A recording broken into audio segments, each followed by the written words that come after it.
आप में से जो कार्यकर्ता भाई ग्रामीण पृष्ठभूमि के हैं, जो गांव से आए हैं, उनको भी स्वदेशी आंदोलन चलाना है। उनको स्वदेशी आंदोलन क्या चलाना है? अपने गांव में विदेशी कंपनियों की सबसे ज्यादा बिकने वाली जो चीज है वो है रासायनिक खाद, जिसको हम यूरिया कहते हैं, डीएपी कहते हैं, सुपर फॉस्फेट कहते हैं, और रासायनिक कीटनाशक जिसको एंडोसल्फान कहते हैं, मेलाथियान कहते हैं, पैराथियान कहते हैं, बेंजीन हेक्साक्लोराइड कहते हैं। तो ये विदेशी कंपनियों के कीटनाशक और रासायनिक खाद, ये किसानों के बीच में सबसे ज्यादा खरीदी जाती है। और एक साल में 4,80,000 करोड़ रुपए की खरीदी जाती है रासायनिक खाद और कीटनाशक। माने हमारे किसान हर साल रासायनिक खाद और कीटनाशक खरीदकर विदेशी कंपनियों को 4,80,000 करोड़ रुपए दे रहे हैं। ये भी हमको बचाना है। तो क्या करना है? किसानों को जब समझाना है जाकर गांव गांव में कि भैया ये रासायनिक खाद विदेशी है, ये मत डालो। तो किसान पूछेगा क्या डालें? तो उससे कहो गोबर की खाद डालो, ये रासायनिक खाद मत डालो। तो किसान पूछेगा जी गोबर की खाद में फायदा कम है, रासायनिक खाद में फायदा ज्यादा है। तो उसको बड़े प्रेम से समझाना है कि गोबर की खाद में ही फायदा ज्यादा है, रासायनिक खाद में फायदा तो बहुत कम है, क्योंकि रासायनिक खाद बहुत महंगी मिलती है। पहले एक कट्टा रासायनिक खाद मिलती थी 70 रुपए में, अब एक कट्टा रासायनिक खाद मिलती है 350 रुपए में, 300 रुपए में, 350 रुपए में, और कभी कभी ब्लैक हो जाए तो 500 रुपए में यूरिया। और हर साल कीमत बढ़ती जाती है। क्यों? क्योंकि ये रासायनिक खाद बनती है उन वस्तुओं से जिनको पेट्रोलियम प्रोडक्ट्स कहा जाता है, और सारे पेट्रोलियम प्रोडक्ट्स जिसको नेफ्था कहते हैं वो विदेशों से आता है। इसका पैसा पूरा विदेश में जाता है। किसानों को समझाइए ये कि बहुत महंगी पड़ती है। और इसकी महंगाई पता है दूसरी क्या है? एक बार आपने खेत में 1 कट्टा यूरिया डाल दिया तो अगली बार 2 कट्टा डालना पड़ेगा, 2 बोरे डालना पड़ेगा। और एक बार 2 बोरे पड़ गया तो अगली बार 3 बोरे डालना पड़ेगा। एक बार 3 पड़ गया तो फिर 4 डालना पड़ेगा। हर बार बढ़ता ही जाता है, बढ़ता ही जाता है, बढ़ता ही जाता है, खर्चा बढ़ता जाता है। और मालूम है रासायनिक खाद बहुत गर्म होता है। गर्म रासायनिक खाद यूरिया डीएपी आप डालते हैं, मिट्टी पूरी चटक जाती है गर्मी के कारण, तो पानी ज्यादा देना पड़ता है। गोबर की खाद लगा के खेती करें तो गेहूं की फसल लेने में 3 पानी लगता है।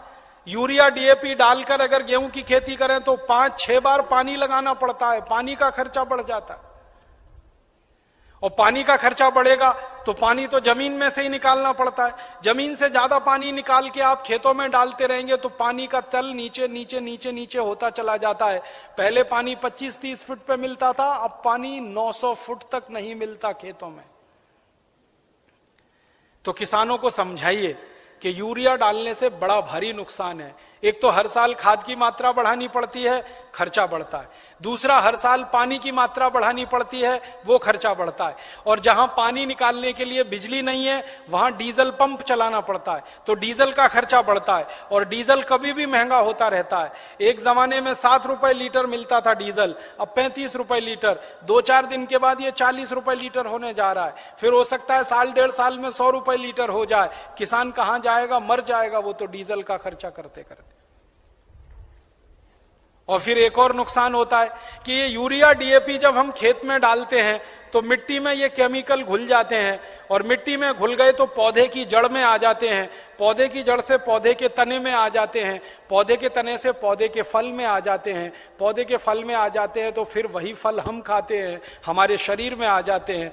और हमारे शरीर में अगर ये जहर आ गया तो हमारी माताएं तो पूतना हो जाती हैं। आपने पूतना की कहानी सुनी? कृष्ण भगवान को जहर पिलाने के लिए आई थी। आज हमारी माताओं के दूध में जहर आ चुका है, अपने अपने बच्चों के लिए वो पूतना की स्थिति में है। आज हमारे देश की कई संस्थाओं ने माताओं के दूध का परीक्षण करवाया है, तो माताओं के दूध में वो सारे केमिकल हैं जो यूरिया में हैं।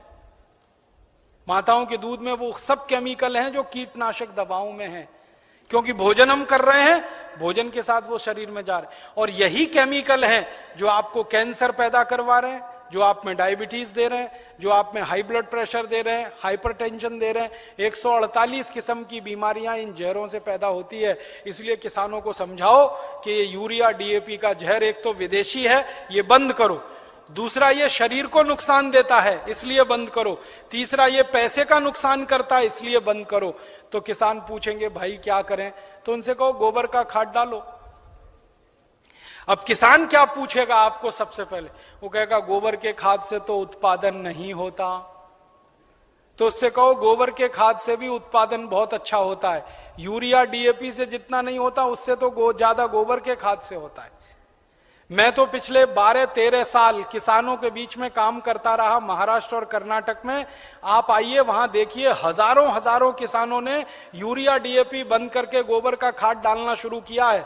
और जिस किसान के यूरिया डीएपी के खेत में 1 एकड़ में 20 से 25 मीट्रिक टन गन्ना होता था, आज उस किसान के खेत में गोबर का खाद डालने से 90 से 100 मीट्रिक टन गन्ना हो रहा है, कम नहीं होता है।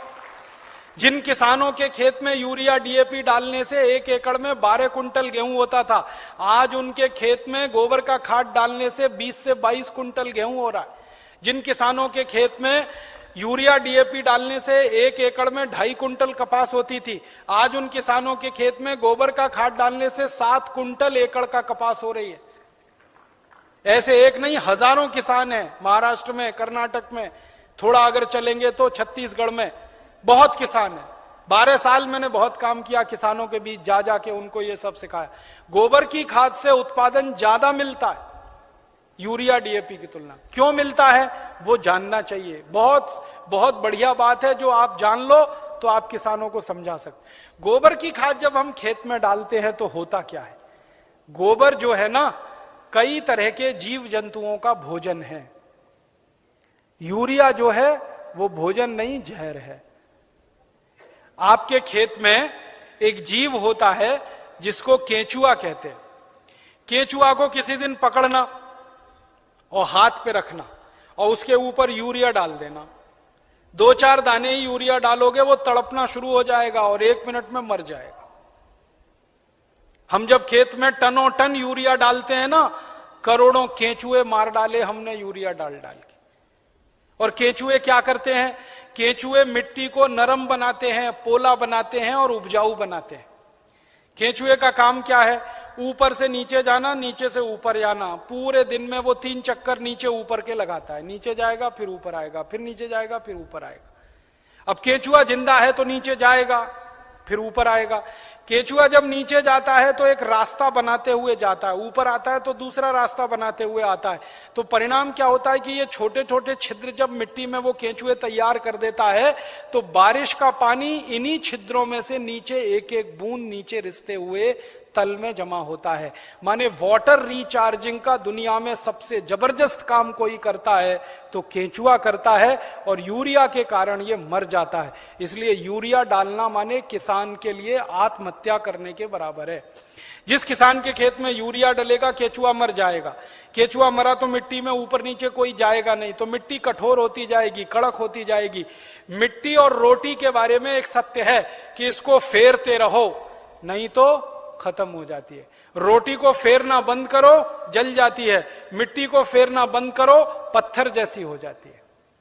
मिट्टी को फेरने का मतलब समझते हैं, ऊपर की मिट्टी नीचे, नीचे की मिट्टी ऊपर, ऊपर की नीचे, नीचे की ऊपर। ये केंचुआ ही करता है और कोई नहीं कर सकता। केंचुआ तो किसान का सबसे बड़ा दोस्त है। मैंने इसका हिसाब निकाला था, एक केंचुआ साल भर अगर जिंदा रहे तो 36 मीट्रिक टन मिट्टी को उठक पटक कर देता है, ऊपर से नीचे, नीचे से ऊपर, एक केंचुआ साल भर में।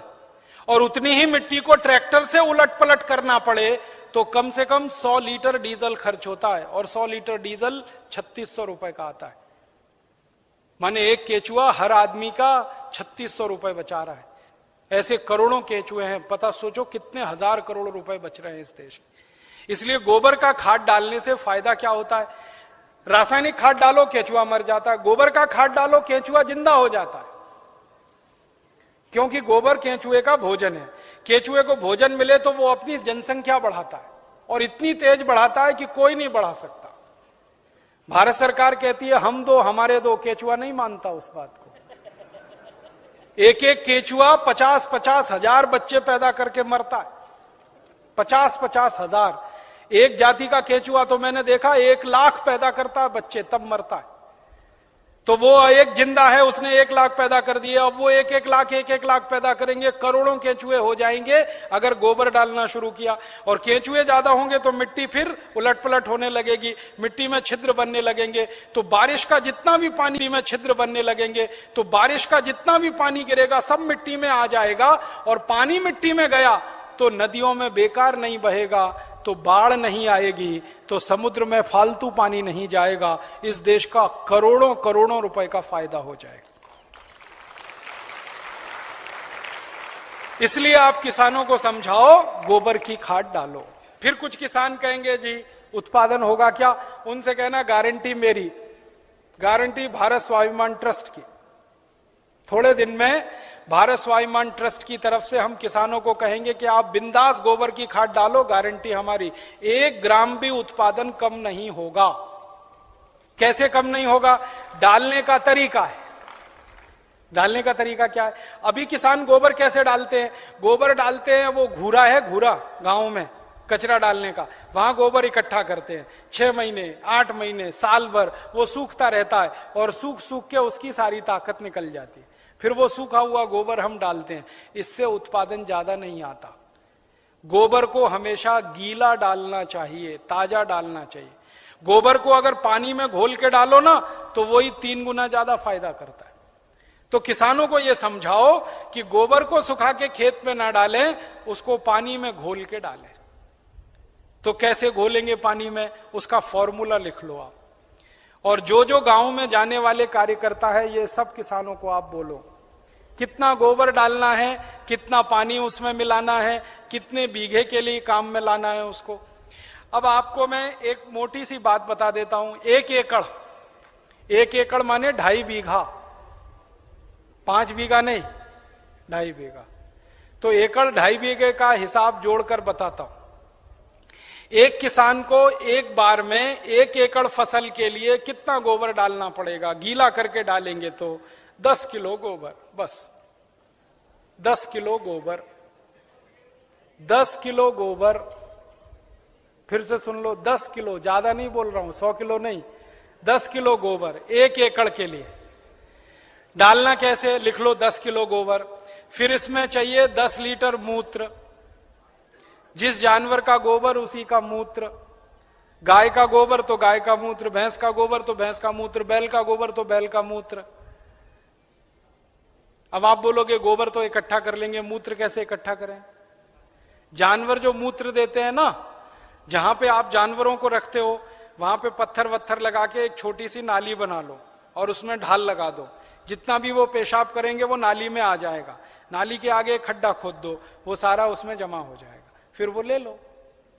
और मैं आपको एक अच्छी बात बताता हूं, जानवरों के मूत्र की कोई एक्सपायरी डेट नहीं है। 1 साल, 2 साल, 3 साल, 5 साल, 10 साल, 20 साल, 50 साल खराब ही नहीं होता। तो चिंता करने की बात ही नहीं है। तो इकट्ठा होता रहेगा, खड्डे में डालते रहो। तो 10 किलो गोबर, 10 लीटर मूत्र, ठीक है। फिर इसमें मिलाना है लगभग 1 किलो गुड़, आधे से 1 किलो गुड़। गुड़, गुड़ तो आप सब जानते हो। एक तो गुड़ होता है जिसको आप खा लेते हो, एक तो गुड़ ऐसा होता है जिसको जानवर खा लेते हैं, और एक गुड़ ऐसा होता है जिसको कोई नहीं खा सकता। गीला गीला, पुराना पुराना, काला काला, वो गुड़ खेत के बहुत काम का है। जो सबसे घटिया गुड़ है, जिसको ना जानवर खा सकते हैं ना आपका, वो खेत के लिए बहुत काम का है। तो वो गुड़ ले लो, आधे से 1 किलो। गोबर हो गया, मूत्र हो गया, गुड़ हो गया। अब इसमें लगभग 1 किलो डालना है दाल का आटा।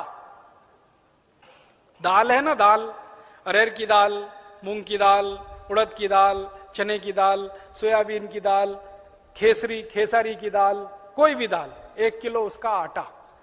4 चीजें हो गई, गोबर, गोमूत्र, गुड़, दाल का आटा। और इसमें डालनी है 1 मुट्ठी मिट्टी। 1 मुट्ठी में आधा किलो या 1.25 किलो तक मिट्टी आती है। मिट्टी कहां से लानी है?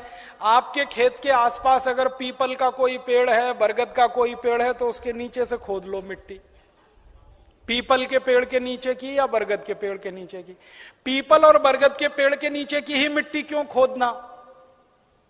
आपको मालूम है पीपल और बरगद के पेड़ हर समय ऑक्सीजन देने वाले पेड़ हैं, और ज्यादा ऑक्सीजन देने वाले पेड़ के नीचे जीवाणुओं की संख्या बहुत होती है। तो पीपल और बरगद के पेड़ के मिट्टी में जीवाणु सबसे ज्यादा होते हैं, यही जीवाणु खेत को चाहिए। तो मिट्टी ले ली, 5 चीजें हो गई, गोबर 10 किलो, मूत्र 10 लीटर, गुड़ लगभग 1 किलो, दाल का आटा 1 किलो और मिट्टी लगभग 1 किलो। ये 5 चीजों मिला दो, घोल दो। हाथ से घोल लेना, खराब नहीं होंगे हाथ, नहीं तो डंडे से घोल देना। एक ड्रम में घोल लेना, प्लास्टिक के ड्रम में घोल लेना, नहीं तो लोहे के ड्रम में घोल लेना। प्लास्टिक का होगा तो अच्छा, लोहे वाला क्षरण ज्यादा होता है। अब इसको घोल के 15 दिन रख देना, 15 दिन रख देना। घोलने में तकलीफ आए तो थोड़ा पानी मिला देना, ज्यादा मत मिलाना, थोड़ा ही मिलाना। घोल के 15 दिन रख देना। 15 दिन के बाद यह खाद तैयार हो जाएगा। इस खाद में क्या होगा? करोड़ों करोड़ों सूक्ष्म जीवाणु पैदा हो जाएंगे। वो जो मिट्टी डाली ना, मिट्टी के जीवाणु अगर 1 लाख हैं तो 15 दिन में वो 100 करोड़ से ज्यादा हो जाएंगे। ढक के रख लो तो अच्छा है। छांव में रखना सबसे अच्छा, धूप में बिल्कुल मत रखना। पेड़ के नीचे की छांव में रखना, नहीं तो कोई ऐसी जगह रखना जहां सूर्य का प्रकाश ना आता हो, और इस पे कपड़ा बांध दो, ढक्कन लगा दो, जैसे है ढक लो। अब ये 15 दिन में तैयार हो गया, इसमें करोड़ों जीवाणु तैयार हो गए। अब ये जीवाणु घोल, इसको जीवाणु घोल कहते हैं, इसको खेत में डालना है। डालने से पहले इसमें पानी मिलाना है। और पानी कितना मिलाना है? जितना गोबर था उसका 10 गुना पानी, 10 गुना कम से कम। 100 लीटर पानी, 10 किलो गोबर तो 100 लीटर पानी, और ज्यादा से ज्यादा पानी मिला सकते हैं तो 200 लीटर। तो 100 से 200 लीटर पानी मिला लिया। अब ये पूरा परफेक्ट घोल हो गया। इसको 1 एकड़ के खेत में छिड़कना है। जैसे पानी छिड़कते हैं ना मिट्टी दबाने के लिए, ऐसे ही छिड़कना है बस। आप इसको छिड़क देंगे तो ये करोड़ों जीवाणु मिट्टी में पहुंच जाएंगे। तो मिट्टी में जीवाणुओं की संख्या बढ़ती जाएगी, और मिट्टी में सारा खेल खेलने का काम जीवाणु करते हैं। आपको मालूम है जीवाणु क्या करते हैं? जीवाणु सारा काम करते हैं। पौधे की जड़ को नाइट्रोजन की जरूरत है तो ये जीवाणु उपलब्ध कराते हैं। पौधे की जड़ को कैल्शियम चाहिए तो ये जीवाणु उपलब्ध कराते हैं। पौधे की जड़ को आयरन चाहिए तो ये जीवाणु, माने पौधे को बड़ा होने के लिए जितने भी सूक्ष्म पोषक तत्व चाहिए और फिर वो हमारे शरीर में वास्तव में चाहिए, वो सब इन जीवाणुओं की करामात से ही मिलता है। तो पौधे की जड़ को भरपूर सूक्ष्म पोषक तत्व मिलने लगेंगे, पौधे की बढ़त बहुत तेज होगी, और जिस पौधे की बढ़त अच्छी होगी उसका फल अच्छा होगा, जिसका फल अच्छा होगा उसका उत्पादन अच्छा होगा। अब इसमें समय लिख लो, कितनी बार डालना, कब डालना। सबसे अच्छा तरीका यह होता है कि खेत को जब जोतने की तैयारी करें ना, जोतें, बीज डालने से पहले खेत जुताई होती है ना, खेत जुताई करते ही 1 दिन डाल दो। आज जुताई किया, कल डाल दो, जुताई करके डाल दो। ये पहली बार, ठीक है। फिर इसके डालने के 2-3 दिन बाद या 4 दिन बाद या 5 दिन बाद बुआई कर दो। है कितना डाल सकते हैं बताया ना? 1 एकड़ में जितना तैयार हुआ 200 लीटर वो। तो आपने इसको जोत के 1-2 दिन में डाल दिया, फिर बीज बो दो। बीज बोने के 21वें दिन में फिर डाल देना। आज बीज बोया तो ठीक 21 दिन बाद एक बार फिर डाल देना। क्या होता है ना, बीज में से अंकुरण होता है, और अंकुरण होने के 21वें दिन तक वो मिट्टी की ताकत से बढ़ता है। फिर 21 दिन के बाद वो सूर्य की ताकत से बढ़ना शुरू हो जाता है, फोटोसिंथेसिस जिसको कहते हैं, प्रकाश संश्लेषण की क्रिया। सूर्य ताप से खाना बनाना शुरू कर देता तो बढ़त तेज हो जाती है। तो और आप मोटी सी एक बात याद रखो कि हर 21वें दिन पर डाल देना। आज डाला, 21 दिन बाद डाला, फिर 21 दिन बाद डाला, फिर 21 दिन बाद डाला। तो एक फसल अगर आप समझ लो 4 महीने की है तो लगभग 5 बार डालना पड़ेगा। कोई फसल 6 महीने की है तो 7-8 बार डालना पड़ेगा। 8 महीने की है तो 10 एक बार डालना पड़ेगा। अब इसमें खर्चा क्या है?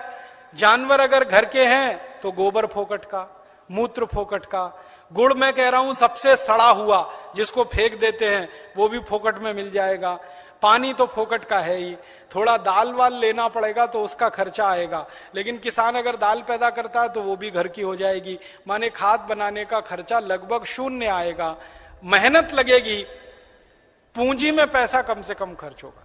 और ये खाद जो तैयार होगी इसमें जबरदस्त क्वालिटी है, क्योंकि इसमें कैल्शियम भरपूर, आयरन भरपूर, फास्फोरस भरपूर। क्या क्या इसमें है? गोबर है, गोबर में कैल्शियम है, आयरन है, सल्फर है, सिलिकॉन है, कोबाल्ट है, मैग्नीशियम है, मैग्नीज है, 18 सूक्ष्म पोषक तत्व हैं जो चाहिए मिट्टी को।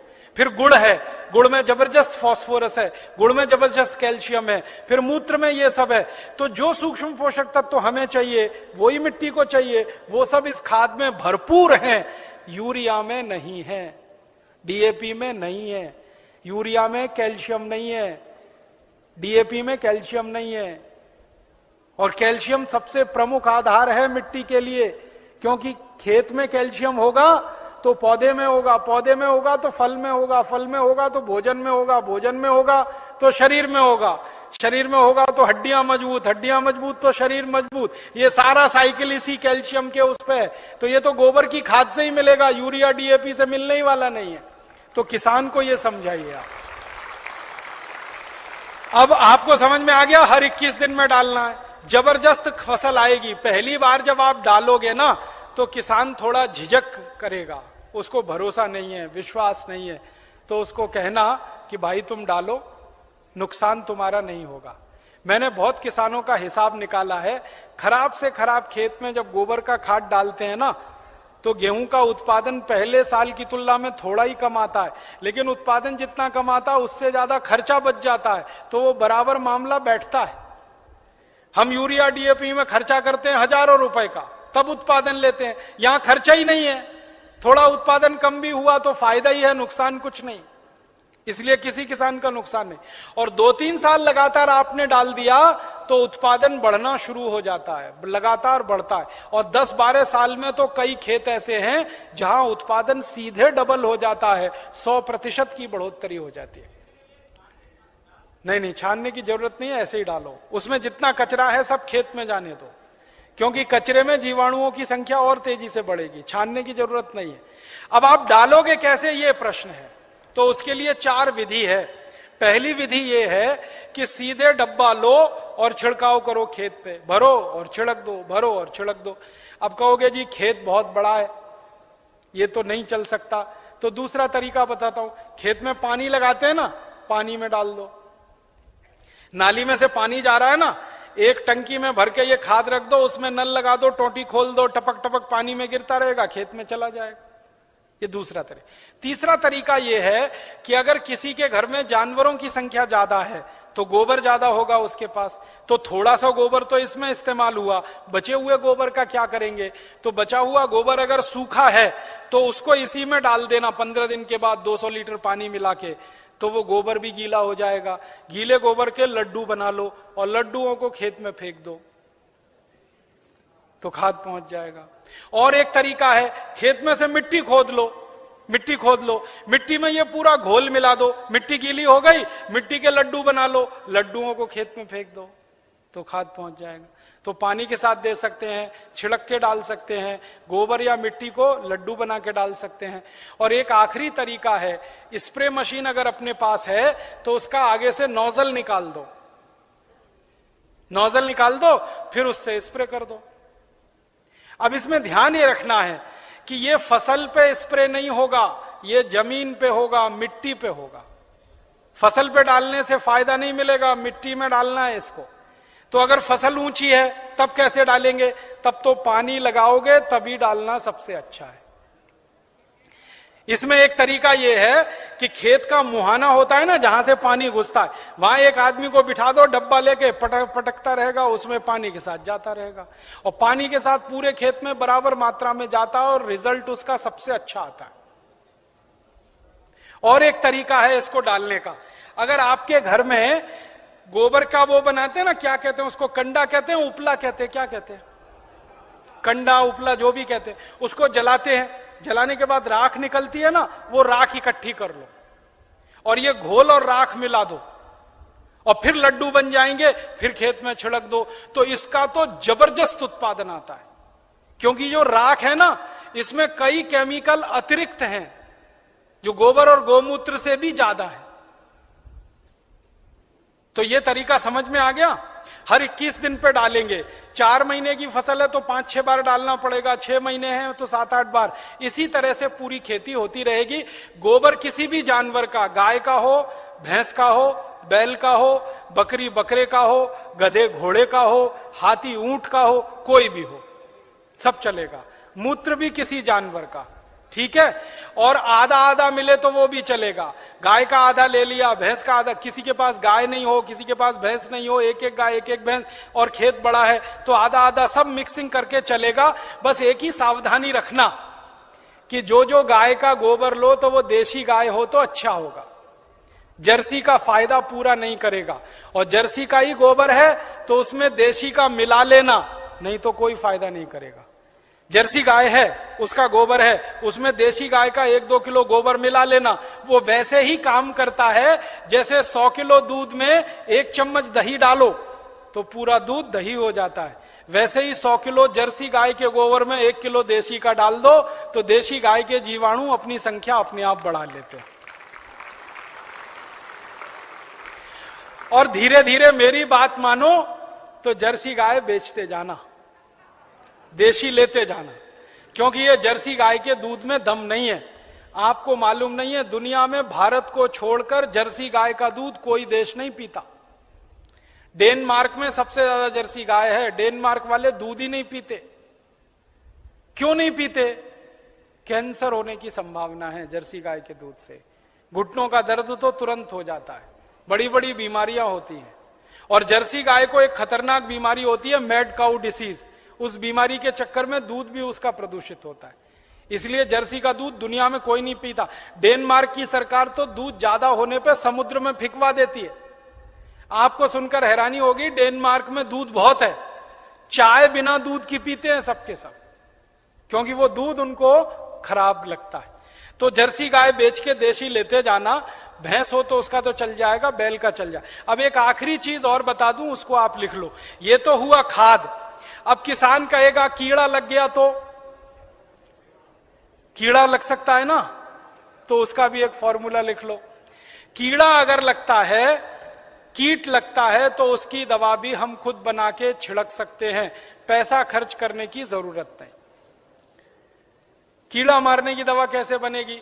20 लीटर जानवरों का पेशाब ले लो, गाय का, बैल का, भैंस का, 20 लीटर, ठीक है। ये 1 एकड़ के लिए बता रहा हूं। फिर इसमें 2.5-3 किलो नीम के पत्ते की चटनी डाल देना। नीम के पत्ते की चटनी, नीम का पत्ता है, पीस के चटनी बना के डाल देना, 2.5-3 किलो। और आकड़ा देखा है? आकड़ा, आकड़ा के पेड़ के पत्ते की भी चटनी डाल देना, 2.5-3 किलो। आकड़ा, आक कहते हैं, आक, कुछ लोग अकौआ कहते हैं उसको।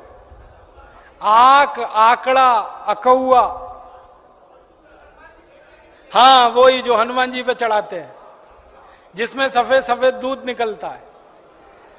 और एक तीसरा पत्ता है, सुनो सुनो भाई, एक तीसरा पत्ता है बेशरम।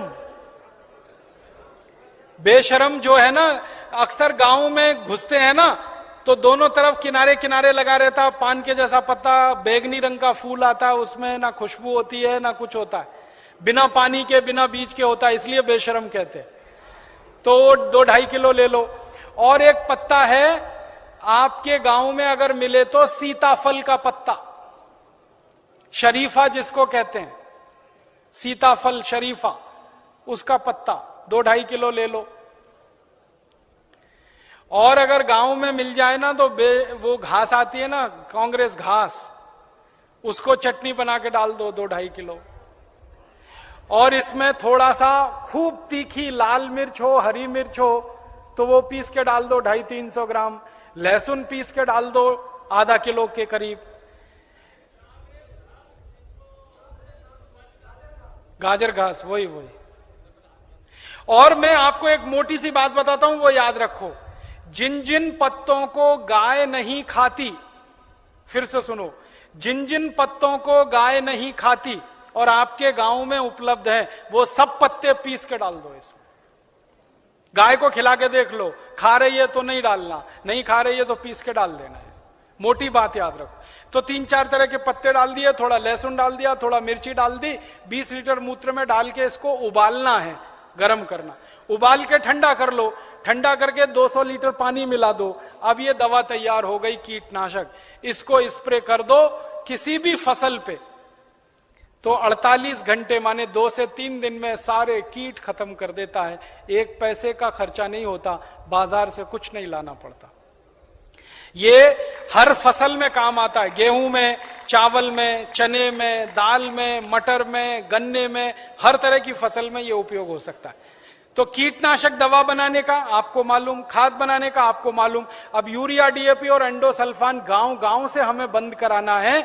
4,80,000 करोड़ रुपए किसानों का बचाना है, 2,32,000 करोड़ रुपए शहर वालों का बचाना है। ये दोनों मिला दें तो करीब 7-8 लाख करोड़ रुपए देश का हम बचा सकते हैं स्वदेशी आंदोलन की ताकत से। और बाहर से जो इंपोर्ट हो रहा है करीब 7 लाख करोड़ का, अगर पक्के स्वदेशी वाले लोग हो जाएं तो इंपोर्टेड चीजें भी बंद हो सकती हैं। 14 लाख करोड़ का फायदा, माने इतना बड़ा फायदा हम पूरे देश को दे सकते हैं अपने स्वदेशी आंदोलन और अभियान से। इसलिए स्वदेशी आंदोलन और अभियान को गांव गांव जाके चलाना है। और आपको इसके लिए उस जमाने में लोकमान्य तिलक ने जैसा परिश्रम किया, महात्मा गांधी ने जैसा परिश्रम किया, विपिन चंद्र पाल ने जैसा परिश्रम किया और क्रांतिवीरों ने जैसे परिश्रम किया, वैसा ही परिश्रम आपको करना है। ताकि क्या होगा, जैसे आज हम लोकमान्य तिलक का नाम याद रखते हैं अपने देश के लिए, अपनी सभ्यता के लिए, अपनी आजादी के लिए, वैसे ही आपका नाम आने वाली पीढ़ियां याद रखेंगी इस देश के दूसरे स्वदेशी आंदोलन के लिए। ऐसा कहकर मैं आपका आभार व्यक्त करता हूं, बहुत बहुत आपको धन्यवाद देता हूं।